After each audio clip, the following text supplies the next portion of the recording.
Hello, friend. You know, I'm at the age where everybody is starting to call me Unc, and I'm actually okay with that. So you can go ahead and call me that too. I've earned the years I've lived. But word to the wise, you will not catch me doing no foolishness on IG Live. I can promise you that. This is the vault, this is the bar, and this is the Twee'quel podcast.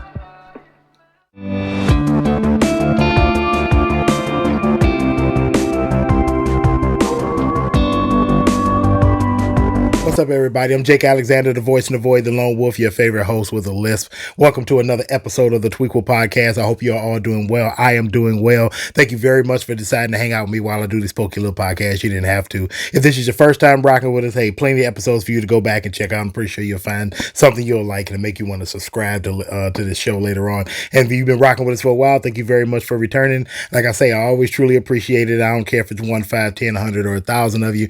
Every single person that tunes into this podcast, I truly appreciate it. Don't forget to like and subscribe and share and to do everything so the algorithm to push it out to a larger audience. I truly appreciate that as well. We have a lot of stuff to go over today. Now, like I said last week, this is our last one for a couple of weeks. I'm gonna take some time off, hang out with the wife. It's my anniversary coming up and all that. I got birthdays and weddings and I got a whole lot of stuff to do around here. When we come back, it's gonna be a little bit different how we format the show. We'll talk about that in the last call. But yeah, we have a ton of stuff. We have a lot of news. We have a couple of reviews, and I'm going to talk to you for a few minutes about everything that's going on.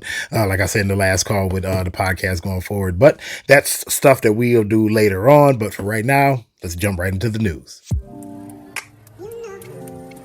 So we'll start the news off today talking about the passing of Emi Shinohara and, of course, James Earl Jones. Now, if you don't know the name, Emi Shinohara was the long-time, and I do mean long-time, voice actress on the show Sailor Moon, the animated show. She was the voice of Sailor Jupiter. Now, over the years, she had plenty of other very iconic, in my opinion, voice roles, like Kushina Uzumaki, who is Naruto's mom on Naruto Shippuden, and, of course, Kagero from the Ninja Scroll.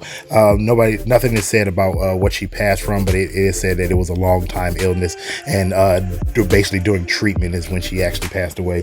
And what can be actually said about James Earl Jones that we don't all know? It doesn't matter your generation, if it's Generation X or if you're a boomer or Generation Z. I mean, even some alphas, we all know James Earl Jones is the voice of Darth Vader, but over the years he also voiced obviously Mufasa in Lion King.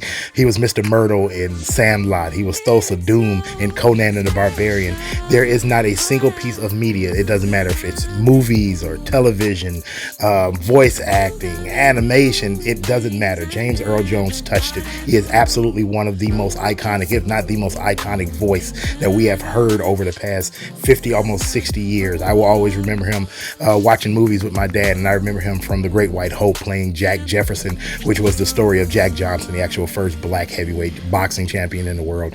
To see both of them go is just a reminder of that. There are so many people that we should be giving flowers to before they go. Emi Shinohara was 61, and James Earl Jones was a great age, 93 years old. At the box office, obviously the number one movie was going to be Beetlejuice, and it actually was. So far, $153.4 million. That is a great opening for that follow-up. Coming in number 2, still holding strong, Deadpool and Wolverine, now at $1.28 billion. Like I said, it's just not going to catch Inside Out 2 for number 1, but that's okay. Coming in number 2 is going to be just fine. And holding on at number 3, the biopic Reagan at $18.6 million on a $25 million budget. So it looks like they're going to make their money back, but I think that'll be it. I might actually have to go watch this for the fact that it's coming in at number 3 with all the movies that have come out over the past few weeks. That says something. Alien Romulus actually is still holding at number 4, and I bring that up because it's now over almost $315 million, and their budget was only $80 million. I have spoke glowingly about the movie, how much I loved it, and like I said, that movie absolutely proves with a couple of other movies this year, you don't have to spend a ton of money in order to make money at the box office. And to do a fantastic film, or as fantastic of a film as it was on $80 million, that says a whole lot, and Hollywood needs to be paying more attention to it. So don't forget to stick around because we will be reviewing Beetlejuice later on in the show. PlayStation has made news by revealing a new PlayStation 5. So now this is going to be the PlayStation 5 Pro, basically following in the same footsteps as the Xbox with the Xbox Series S and X and all those other ones. Now, to me, it's the price point, and this is why I say no to it whatsoever. It's $700. Now, that's pretty much in line with just about all the other consoles except for Nintendo, which is usually very inexpensive compared to the other ones. But the problem with with this new PS5 Pro is the same exact reason why very few people bought the PlayStation 5 in the first place, and the Xbox Series X and S. Also, there are no games for these platforms. Now, the whole point of going to the Xbox 5 from the 4 and now the Pro is that they upgraded the graphics from 30 frames per second to 60 and possibly up to 120 in the case of some machines. But the problem is most of the video games are capped at 30 frames per second, and in some cases even 60 frames per second. So you're naturally paying for a machine to play games that look no different, even if you had like a PlayStation 4, which is exactly why I never bought a PlayStation 5. So for me, this PlayStation 5 Pro is just going to be sitting on the shelf, just like the PlayStation 5 original, and I will not be touching it whatsoever. And if you're smart, trust me, don't go buy it. Keep your money in your pocket. There will be a new Thomas Crown Affair film coming soon. Now, this will be the second remake. So why am I bringing this up?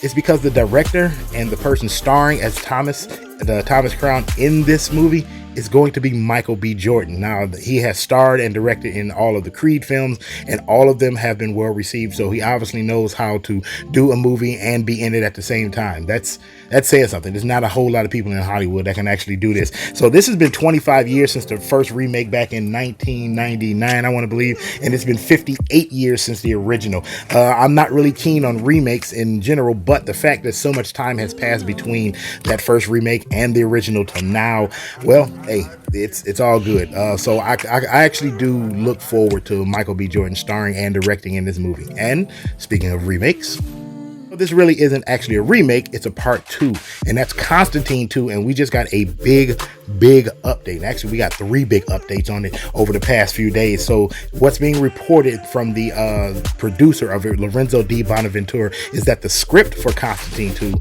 is actually done. Now, that's the first big piece of news. The second big piece of news is that Francis Lawrence will return. He was the director for the first one. He will be directing this one. The third big piece of news to me is the biggest one. Keanu Reeves will return as Constantine. Now, to me, the movie was damn good. I don't care what anybody says. The biggest drawback to the film was that this Constantine with Keanu Reeves, he wasn't British like in the original.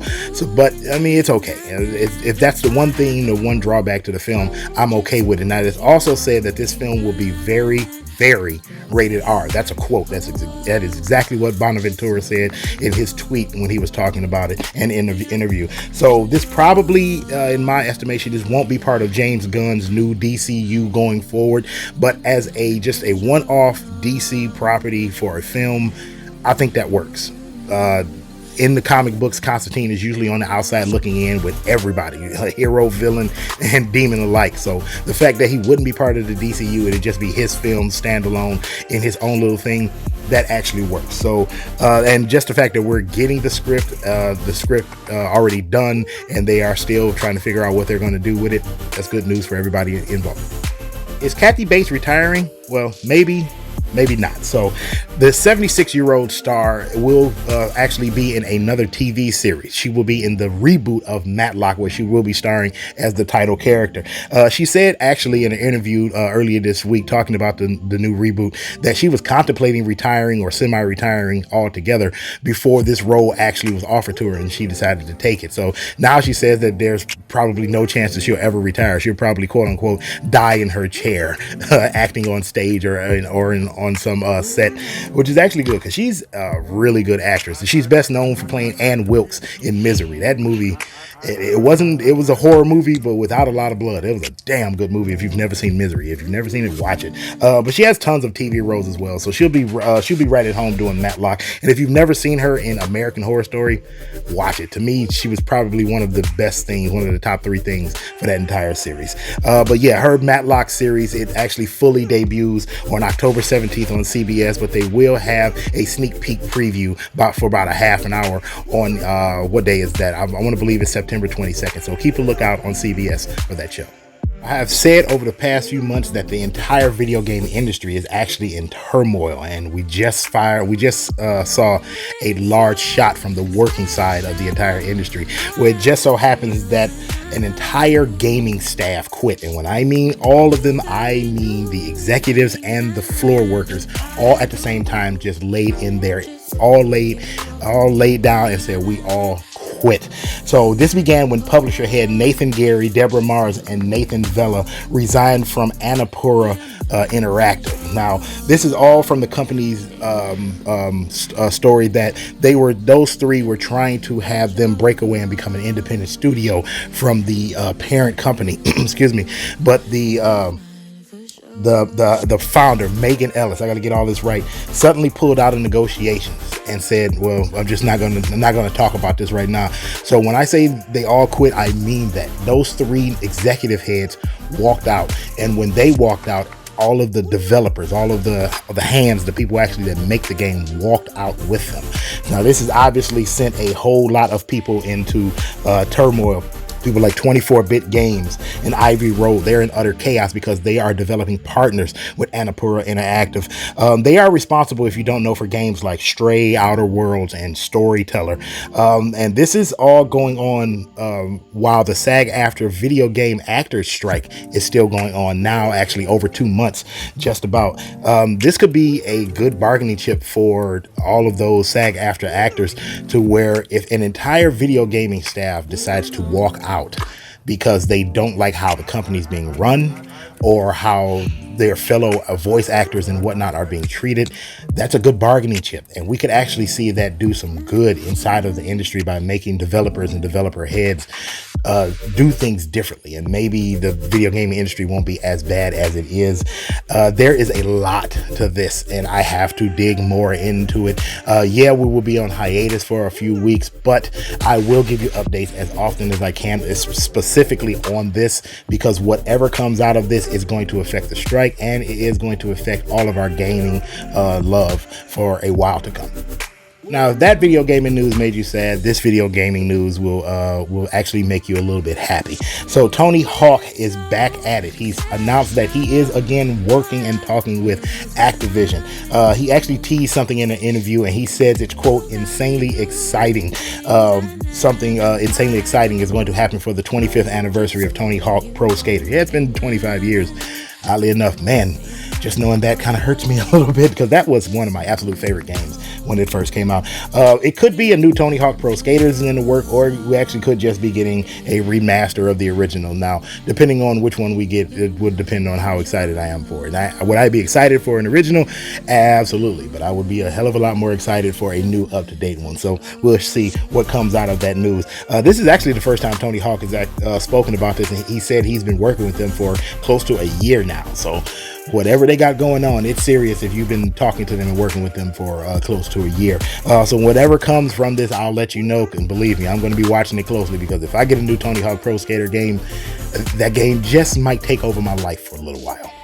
If you thought we were going to go through the entire news segment and say nothing about Disney, think again. Outside of their little argument that it looks like it's going to go to court at some point with Bo DeMayo, they actually have a little trouble on the horizon, and it all has to do with the use of AI. It is way too much to go into. As soon as the news is over, we're going to step back and take a break. And when we come back, I'm going to tell you all about it. It involves Peter Cushing, the man who played Grand Moff Tarkin, appearing in Rogue One. Seems like he shouldn't have been in the film. And it also involves the voice of Darth Vader himself, James Earl Jones. But like I said, it's too much to go into right now in the news, and we have an entire segment dedicated to it. So just make sure you stay tuned.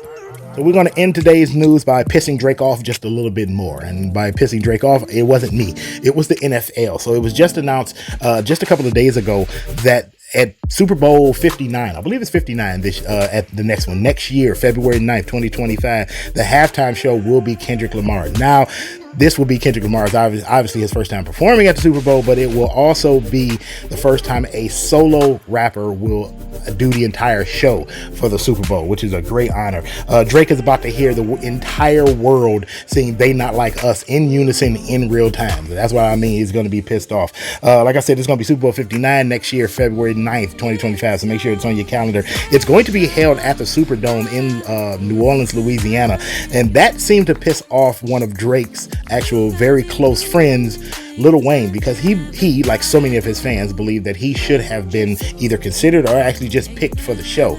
And if you believe that, then you're being ridiculous, because for a myriad of factors. Number one, you being from the city in which the Super Bowl is being held, that's almost never a consideration about who they pick for the halftime show. And if you don't know what the major picking point for that is you have to be real PG-13. Ever since the wardrobe malfunction with way back in the day with Justin Timberlake and Janet Jackson, they've done everything that they possibly could to make sure that nothing like that happens. There are no slip-ups, that the show is very, very straightforward, straight down the line, because it is a global audience that they're trying to attract. So now ask yourself, knowing that, what show could Lil Wayne possibly put on where it's Lil Wayne? Right? Not Lil Wayne and Friends, where it's just Lil Wayne. What song could he possibly do that's PG-13? None. We've all listened to Lil Wayne for quite a long time. He is not PG-13 by no stretch of the imagination. Is he damn good at his craft? Absolutely. He's in my top 10, actually. He's number 10, but that's a whole different story. But yeah, the halftime show is always PG-13, and Lil Wayne does not fit that category, which is more than likely why they overlooked him and went to Kendrick Lamar, who is one of the biggest artists over the past decade. And if you don't understand that, then you actually don't listen to hip-hop. You have your own little bubble that you sit in and listen to music, but that's an entirely completely type of conversation, and we'll get to that at another time. So that's all the news for now. Don't forget to follow us over on the Instagram page at @the_Twee'quel_pod. And don't forget to follow right here on YouTube. So when we do come back from the hiatus, you'll know as soon as we do. Up next, I'm going to talk about Disney and their AI troubles. You know, for more than a year now, I've been warning people about the use of AI and what it's going to mean for our future, not just for us personally, with so many deep fakes on the internet and in the news, but also with how it affects our media, all of our movies and video games and anime and the like. I've said quite frankly that AI is a genie that you cannot put back in the bottle. It was never going to go away. Industry heads understand that the use of AI means something great for their bottom line. The more they use it, the less they actually have to pay actual people, and it means that they get to make more money off of a product that they produce. Like I said, it's not going anywhere. It will never go anywhere. And the best thing that we can possibly do is figure out how to use it for ourselves, own our own likenesses, and sign them over for use and for us to get paid, to make them pay us for the use of it. That would, at the very least, make sure that the products that we ourselves could be used as AI overlays, and at least we get paid for it, and we can actually have some sort of voice in how our artificial likenesses are being used. Over the past week, we've learned that Disney is actually going to use AI in a lot of upcoming things, specifically the voice of James Earl Jones being the voice of Darth Vader far into the future. Why? Because he took the advice and took the road that I've been telling everybody to do. While he was still alive, he negotiated for his estate to get paid by Disney for the use of his voice for every single time they use it for any reason whatsoever as Darth Vader in any property, not just in film, also for video games and for whatever use they need it for, especially like at parks where all Darth Vader actually still sound like James Earl Jones thanks to vocal voice boxes for the actors to use. Darth Vader will always sound like James Earl Jones because he took the extraordinary step to argue for it, which is honestly good. Now, this is one of the times when I say AI being used will be a good thing. But unfortunately, Disney is still in trouble because they use AI to install Peter Cushing in the movie Rogue One. Well, it turns out that Peter Cushing's estate did not allow them to use it, or at least did not sign off on them using it. Now, Peter Cushing, if you don't know who it is a longtime actor who appeared in the first series of movies for Star Wars in the original trilogy, episodes 4, 5, and 6. He was Grand Moff Tarkin, the one that argued with Vader on the bridge as Vader was force choking one of the officers who dared question him. He wasn't an officer getting choked, by the way. He was the one that told Vader to release him. So go back and watch the movie. It's one of my absolute favorite scenes. Well, it seems like Disney used AI to de-age Peter Cushing's face, from the original film and to slap it on top of an actor in order for him to look and sound like Peter Cushing so that he could actually be in the film Rogue One, because that character was part of the timeline of the Death Star being built from the very beginning, where it turns out that Disney did not actually contact Peter Cushing's estate, who passed away at 81, not too long before the movie Rogue One came out. And they did not actually pay them or even get a written statement saying that it was all right for them to do it. Well, now his estate is, by his estate executor, is now suing Disney for that use. Now, Disney has said in a statement that they indeed did not contact Cushing's estate after he passed, or before he passed, I should say, to put him in the movie Rogue One with the use of AI. And by their own admission, that they believe that because he appeared in the original trilogy, that they didn't need to. And his contract, his original contract from episodes 4, 5, and 6, well, it just said the fact that he was in the movie and his contract that they could use his likeness. Well, it didn't matter, that they didn't need to contact him or pay him. But this points to the exact problem that so many people are having with AI. If contracts like that can cover also artificial intelligence, which did not exist when most of these contracts were written, then what does that mean for the rest of us going forward? AI is a tool that can help, but also AI is a tool that can harm. Now, I don't know from a legal standpoint if that's going to hold up in court, the use of Peter Cushing's face and likeness and voice imprint also in Rogue One. We'll see what happens. Now, the ruling itself, if it comes down on the side of Cushing's estate and Disney has to pay out for his likeness, that's going to set a standard that the rest of the industry is going to have to hold to. But we're going to have to wait to see what happens and how it all shakes out. Now, my honest opinion, I believe Disney settles this out of court long before it ever gets there. They'll get some sort of paperwork in place so they can use Peter Cushing's likeness going forward if they ever actually need to. It'll be paid to his estate behind closed doors. We won't know the amount, and that'll just be the end of it, because the last thing Disney wants is for this to go to court and for a ruling to come down against them, because that will mess up so much of their media going forward. Because the use of AI is going to be very important for them for likenesses that they can no longer use, which is probably, when you think about it, the reason why they actually killed Han Solo off in the last 3 movies. But that's something we'll talk about at another time for another reason. But yeah, Disney is very much at the forefront of using AI, and we need to watch this as close as we possibly can, because whatever happens with them with the use of AI is going to affect how AI is used for all of us. The young adult category, there's really nothing new about it. It's been around for quite a long time. Think about Hunger Games, the Harry Potter, Briarcliff Prep, if you're into that sort of thing, the Divergent series. I mean, hell, if you think about it, One Piece, yes, the manga, is technically in the young adult category. But what we have here, unfortunately, with the film Uglies, is a film that is probably way too late to show up to the party. In the film Uglies, Joey King stars as Tally Youngblood, which is actually a pretty good name in this particular case, in a dystopian future where beauty is everything. Now, at 16, it's compulsory for everybody, and I mean everybody, to go under the knife to become their best and most beautiful self. But along the way, Tally comes to realize that, hey, everything that they're teaching us is not all it's cracked up to be. In fact, most of it is lies, and she winds up joining the outsiders to the society known as the Uglies and help them take down the government that is ruling and controlling everything.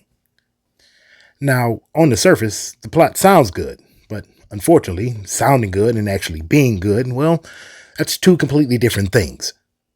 See, this book was published back in 2005. It was really popular at the time, and they optioned this book to become a film in 2006.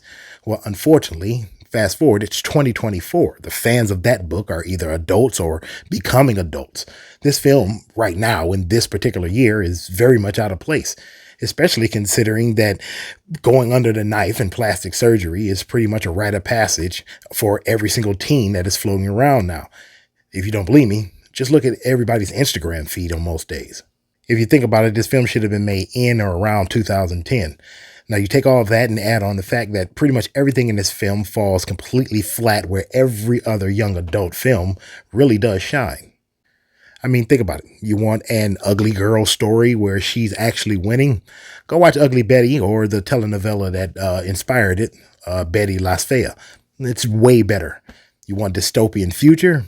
Just pick any story from that list I named earlier, like Divergent or even The Hunger Games. You want futuristic genetics and body augmentations at the hands of the elites for their own betterment? Go watch The Island. Way better movie. And for the uglies, honestly, that's the biggest takeaway. Everything in this film is either dated or it's just well and better done in so many other films. Pretty much everything in this movie, you can guess what's going to happen maybe 20 minutes in. You could just sit there and say, okay, this is going to happen and this is going to happen. I mean, when I sat there and watched it, I was calling out story beats before they actually happened. And the sad part about this film is that Joey King is actually really good, and she's a lot better than this film actually deserves. In simpler terms, Uglies is just another face in the young adult crowd. Honestly, just skip it. Unless you're just a huge fan of the original novel, then yeah, it's on Netflix, and you can go watch it right now. The Killer's Game starring Dave Bautista proves one thing if nothing else. You don't have to be overcomplicated to be good. Now, what we have here in the film is Dave Bautista playing Joe Flood, a contract killer who is led to believe that he's dying from some sort of brain disease. So what does he do? He puts out a hit on himself in order to get his insurance to kick in to pay to his girlfriend, played by Sophia Boutella. Very pretty woman, by the way, if you haven't seen her. But along the way, before anything goes down, he gets a call from the doctor and he realizes, well, actually, you're not dying. That's malpractice. Don't forget to sue him when this is all over. Unfortunately for him, he can't call off the hit because once a hit is put into place, there is no calling it off. So what is Joe Flood to do? He just has to survive every single person that comes after him until everything shakes off. See? Very simplistic plot, but I got to tell you, it is damn fun watching this entire film. Honestly, it's like watching a Guy Ritchie film, something similar to Rock and Roller, or maybe even Smoking Aces. Actually, yeah, it's a lot like Smoking Aces.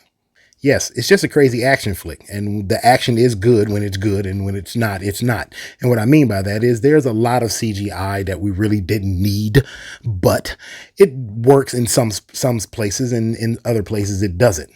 It's just one of those films that you watch and it's like, hey, you know what? You could have did that with practical effects and it would have looked a lot better. But for a film like this, I can overlook it. Oddly enough, I do appreciate the love story that's thrown in this between Joe and his girlfriend Maze. For some odd reason, it doesn't feel shoehorned in. When so many films that just like this have a love story, it feels way out of place. But here, it fits, and I love it. Add on the fact that you have a stacked crew, which is led, of all people, by Terry Crews, who seems to be the more serious of hitmen, which is odd for him because he usually never plays a serious character. But this is just a really fun, good action flick. Yes, it's a little bit batshit crazy, but hey, we all need a little batshit crazy now and then. All in all, it's just a simple eat popcorn and watch action flick, and there's absolutely nothing wrong with that. It's a 7 out of 10. If you want to go see it, go see it. If not, you can sit and wait for it to come on streaming. Either way, you'll have a good time if you do sit and watch it.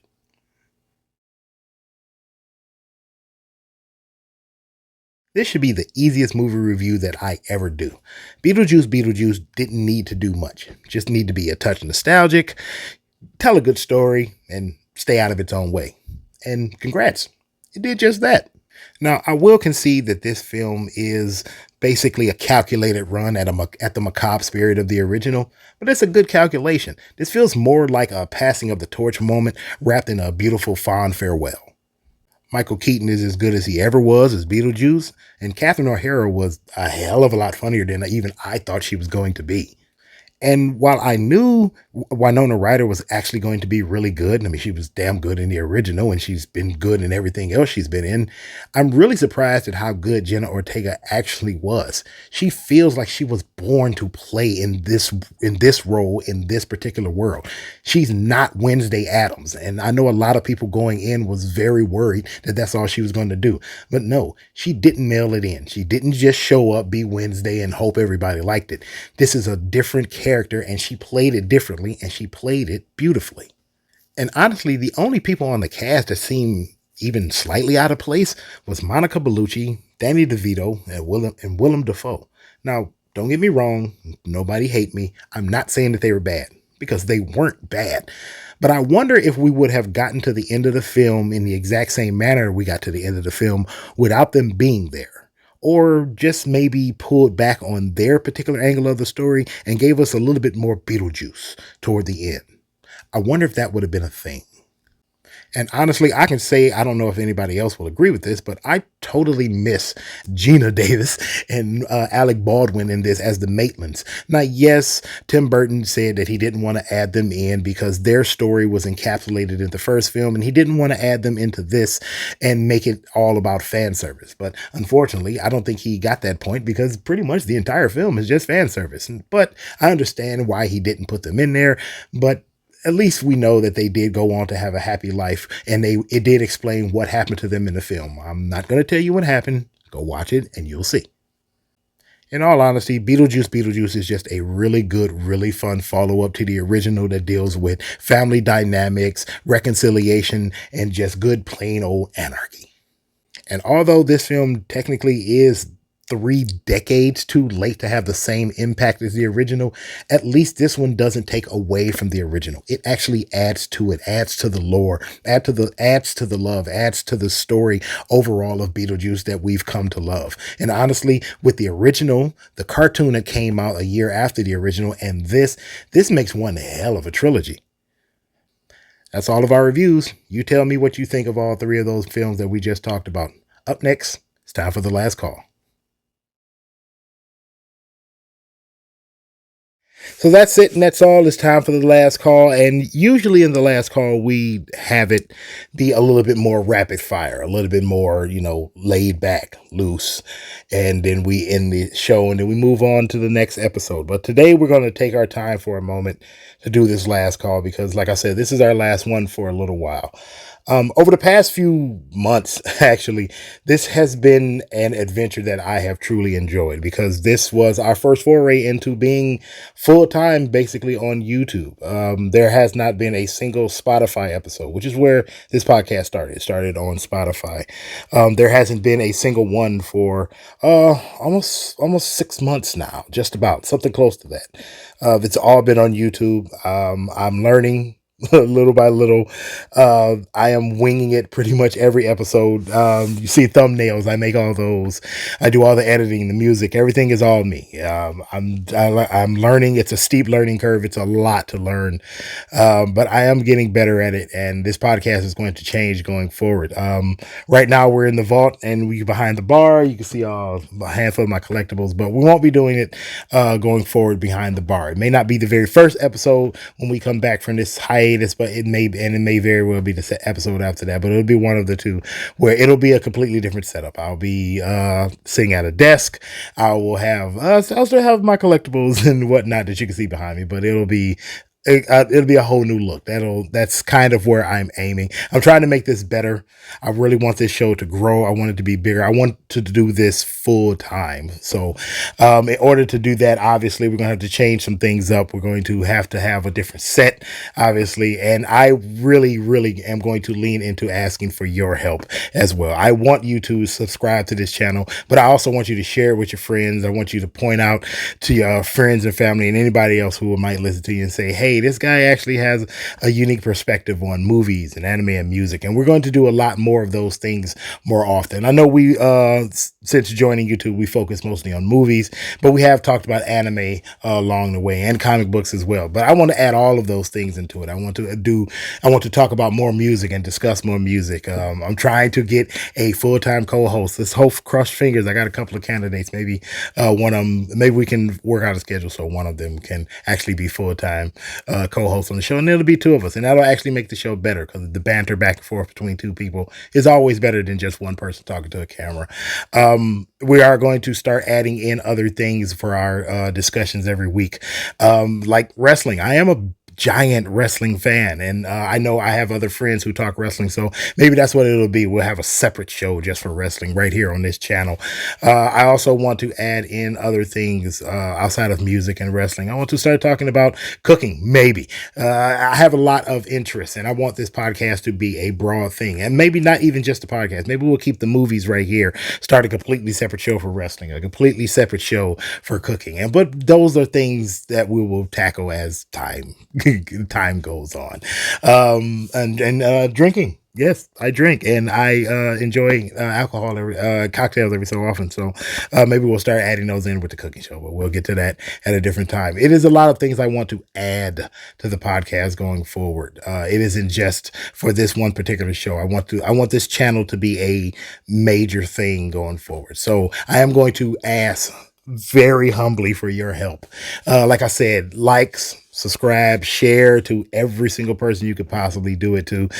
Just the bigger this channel grows, maybe I can, quit my job and start doing this full time, and then we can really start having some fun. But those are things that I want to accomplish after we come back from the hiatus. And it's going to be a lot of fun when we do come back. Because like I said, the set's going to change how we approach things. It may be content every single day, or maybe even every other day, versus what we've been doing, which is 1 or 2 things here during the week and then the big episode on Saturday. But that's going to change as well. It's going to be more content on a more consistent basis. But that's all something that we will talk about on the next episode. When we come back, we will save all of that for then. So for right now, I want you to enjoy yourselves. Get out there and enjoy this last little bit of summer weather, because it's going to stick around much longer. Summer's coming to an end very fast. But I still enjoy the fall. My favorite holiday of the year is coming up. Yes, Halloween is indeed very much my favorite holiday. So when we come back, I do have a cosplay that I actually want to tackle. It won't be for Halloween because my family has our Halloween costumes already ready. But it is a cosplay I want to tackle that I'll show you how I'm building it. That'll be in a whole separate video unto itself. Usually we have a weekend watch list. I really don't have one because, like I said, it won't just be one weekend. We're going to be gone for a couple of weeks, maybe even 3 weeks in total. So, with James Earl Jones passing away, anything with James Earl Jones, watching his memory. Honestly, that's off the top of my head. Watch Sailor Moon. With the young lady that voiced Sailor Jupiter, with her passing away, watch all of the older versions of Sailor Moon. She was a Japanese voice actress, but still watch the older ones. So that Sailor Moon cartoon when I was growing up was really good. I know for a fact they were aiming it for girls, but trust me and plenty of my other male friends watched it. It's just a fun damn anime. Watch all the anime you can possibly have. I'm going to keep up with Rings of Power on Amazon Prime. I might check into Shogun again with 14 Emmy nominations and wins. I mean, it set a record. The show, like I said in the review when we did it, is a phenomenal show. Not a lot of people watched it, but still, it was that good. And if you have not watched it, check out Shogun. Shogun is a really good show. It won those awards. In my opinion, they won them fair and square. That was a damn good show. Besides that, I want you to take care of yourselves. Like I said, we're going to be gone for a few weeks. I won't be here to encourage you, but please know that you aren't alone. I am here. And if you are feeling alone and you need somebody to talk to, pick up the phone, dial or text 988. There's always somebody there to talk to. Take care of yourselves. Take care of everybody that's around you. Don't do anything to harm yourself. Drink your water. Stay hydrated, stay blessed, and just have some fun. Just get out there and do whatever you want to do. Just don't bother anybody or do anything silly to get yourself arrested or anything like that. And with that, we shall end this basically first season here on YouTube, and we will end this episode the same way we end all episodes. For our producer, Nikki Rev, who I love you. Thank you very much for helping me so far on YouTube. And for everybody around me here at the Vault, we say to you the same thing we say every single episode. God bless. I love you. And peace. See you next time.